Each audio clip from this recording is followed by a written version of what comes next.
Hello everyone. AHC academy में NEET repeaters and foundation की classes start हो चुकी हैं। बहुत बच्चों ने रजिस्टर कर लिया हुआ है और क्लासेस अटेंड करनी स्टार्ट कर दी हैं। सीट्स बहुत लिमिटेड हैं। जल्दी से जल्दी AHC एकेडमी विजिट करें। एक बहुत मजबूर इंसान मेरे पास आया, मैं नाम नहीं लूंगा, और कहा कि मेरे लड़के को वेंटिलेटर की जरूरत है। और नासिक में डॉक्टर उन्होंने भेज दिया है और गारंटी नहीं है, बोले आप घर ले जाओ, इसकी मत करो, या जहां पर भी वेंटिलेटर होगा उसको वेंटिलेटर पे डाल दीजिए। वो आए और मुझसे कहने लगे कि हम तो सिविल हॉस्पिटल के अंदर मालेगांव सामान्य रुग्णालय में आप वेंटिलेटर का इंतजाम करवाए, सिर्फ जब तक वो जिंदा रहे, 1 दिन 2 दिन 4 दिन, जब तक उसकी जिंदगी। मैंने फोन किया, सामान्य रुग्णालय के अंदर वेंटी खाली नहीं था।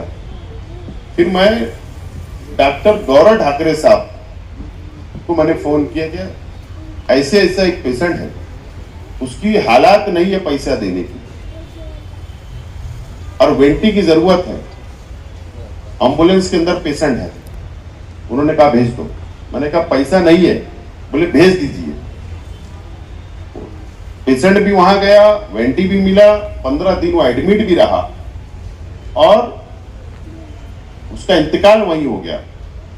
लेकिन डॉक्टर साहब ने उससे कोई पैसा नहीं दिया। ये एक मिसाल है कि इस तरीके से अगर कोई मजबूर पेशेंट आपके पास आए, ये पूरे शहर के हॉस्पिटलों ने करना चाहिए कि कम से कम ऐसे गरीब पेशेंट जो आते हैं, जो मजबूर होते हैं, तो उन लोगों को आप लोग दिल खोलकर उनकी मदद करिए।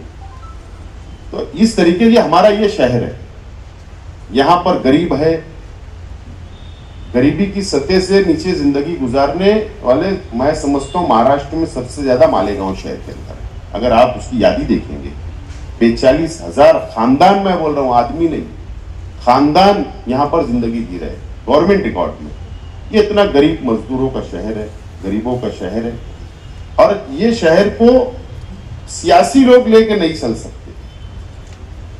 ये शहर को हम सबको मिलकर, सबको साथ लेकर अगर चलना है तो एक दूसरे की मदद करते हुए हम ये शहर को आगे ले जा सकते हैं, और उसके लिए हम सब लोगों को तैयारी होना चाहिए।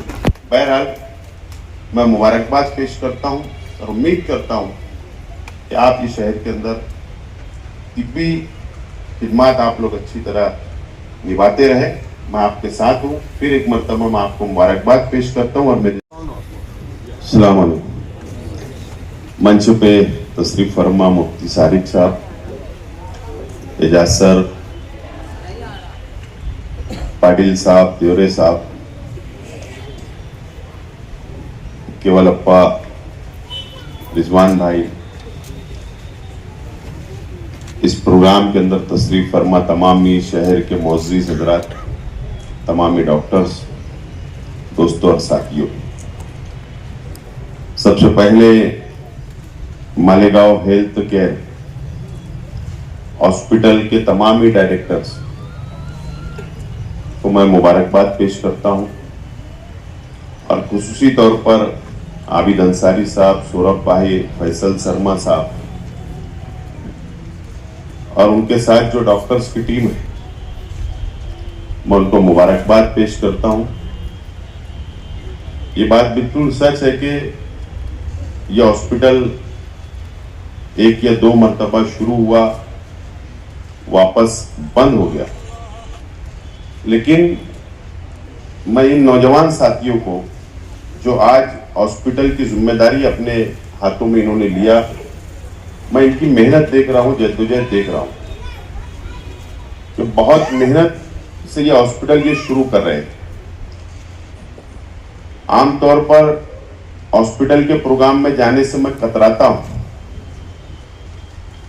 अगर हम किसी प्राइवेट हॉस्पिटल के प्रोग्राम में चले जाए, इब्तिदाई तकरीब में जाने के बाद में 1 आध हफ्ते के बाद अगर वहां पेशेंट जाता है तो बिल कम करने के लिए फिर हमको फोन आते हैं और हमारी बात वहां पर कट जाती है, ऐसा महसूस होता है, इसलिए मैं कतराता हूं। लेकिन आज मैं इस प्रोग्राम के अंदर इसलिए सदारत भी इस प्रोग्राम की कर रहा हूं और मैंने इजाजत भी इसलिए दिया था कि ये हॉस्पिटल जो शुरू हो रहा है ये प्राइवेट हॉस्पिटल जरूर है, लेकिन यहां पर जीवनदायी स्कीम आ रही है।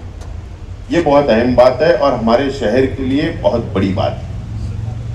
जीवनदायी स्कीम से गरीबों का इलाज होगा, कमजोरों का इलाज होगा और गरीब भाइयों को उसका मुकम्मल तौर पर फायदा मिलेगा। ये एक बहुत बड़ी बात है और मैं मुबारकबाद पेश करता हूं कि आपने जीवनदायी स्कीम लाने की जिम्मेदारी ली और आप उसकी शुरुआत भी कर रहे हैं। ये मेरी बहुत देराना ख्वाहिश रही है कि मालेगांव शहर के अंदर मध्य भाग में जीवनदायी स्कीम आना चाहिए। मुझको याद है कि मैं कई हॉस्पिटल है, मैं नाम नहीं लेता हूं, लेकिन कई हॉस्पिटल मालेगांव शहर के अंदर 50 बेड कर भी है, 50 बेड के हॉस्पिटल है, 30 बेड है, 35, 40, 50 काफी ऐसे हॉस्पिटल है। मैं कई लोगों को रिक्वेस्ट किया कि जीवनदायी आप क्यों नहीं लाते हो, जीवनदायी स्कीम आप क्यों नहीं शुरुआत करते हो। बहरहाल उनका जवाब इत्मीनान बख्श नहीं आता। फिर ठीक हमको समझ में आ जाता है कि इनकी इरादा नहीं है। हालांकि 30 बेड के ऊपर जीवनदायी स्कीम की मंजूरी गवर्नमेंट देती है, लेकिन उसके बावजूद भी हमारे शहर के अंदर मध्य भाग के अंदर रुझान अभी तक नहीं बन पा रहा है। ये हम लोगों को फिक्र करने की जरूरत है। बहरहाल एक अच्छी शुरुआत यहां पर हो रही है। मैं उम्मीद करता हूं कि शहर की आवाम को इससे फायदा होगा। ये बात बिल्कुल है कि पेशेंट रोते रोते आता है, पाटिल साहब ने जैसा कहा, आप हंसते हंसते उसको रवाना करिए और हॉस्पिटल की तरक्की के लिए, शहर की आवाम की खिदमत के लिए जो भी मैनेजमेंट को, जो भी डायरेक्टर्स को मेरी जरूरत होगी तो इंशाल्लाह मैं आपके साथ साना बसाना खड़ा रहूंगा।